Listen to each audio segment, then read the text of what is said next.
പുനലൂർ പാലക്കാട് പാതയിലാണ് പുതിയ Palaruvi express service നടത്തുന്നത്.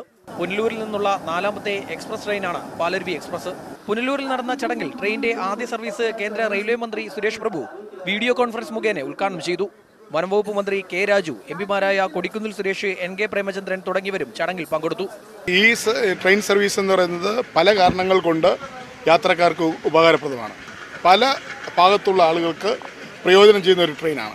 അതിൻ്റെ ടൈമിങ് പുനലൂർ പാലക്കാട് പാലരുവി എക്സ്പ്രസിന്റെ ടൈമിംഗ് ആ രീതിയിലാണ് ക്രമീകരിച്ചുള്ളത്. എന്നാൽ എംപിമാരെ കയറ്റിയില്ലെന്നാരോപിച്ച് ഉദ്ഘാടന സർവീസ് കൊല്ലം ആവണീശ്വരത്ത് കോൺഗ്രസ് പ്രവർത്തകർ തടഞ്ഞിട്ടു.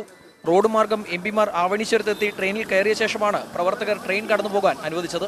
ലോക്കോമോട്ടീവ് പൈലറ്റ് അല്ലെങ്കിൽ അവർ ഡ്രൈവേഴ്സ് അറിഞ്ഞിരുന്നത് മനസ്സിലാക്കിയത് ഞങ്ങൾ കയറിയില്ല, ഞങ്ങളെ കയറ്റാൻ വേണ്ടി വണ്ടി തിരിച്ചു വിളിച്ചു എന്നാണ്.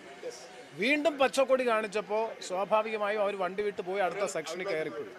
അങ്ങനെ ആശയക്കുഴപ്പം മുഖാന്തരം ഉണ്ടായിട്ടുള്ള ഒരു കേവലമായ വീഴ്ചയാണ്, ബോധപൂർവമായിട്ടുള്ള വീഴ്ചയല്ല സംഭവിച്ചത്. പുലർച്ചെ തിരുവനന്തപുരത്ത് നിന്നും എറണാകുളത്തേക്കുള്ള ട്രെയിനുകളിൽ തിരക്ക് ഒഴിവാക്കുന്നതിന് പുതിയ ട്രെയിൻ സർവീസ് ഉപകാരപ്പെടുമെന്നാണ് വിലയിരുത്തപ്പെടുന്നത്. മീഡിയ 1 കൊല്ലം.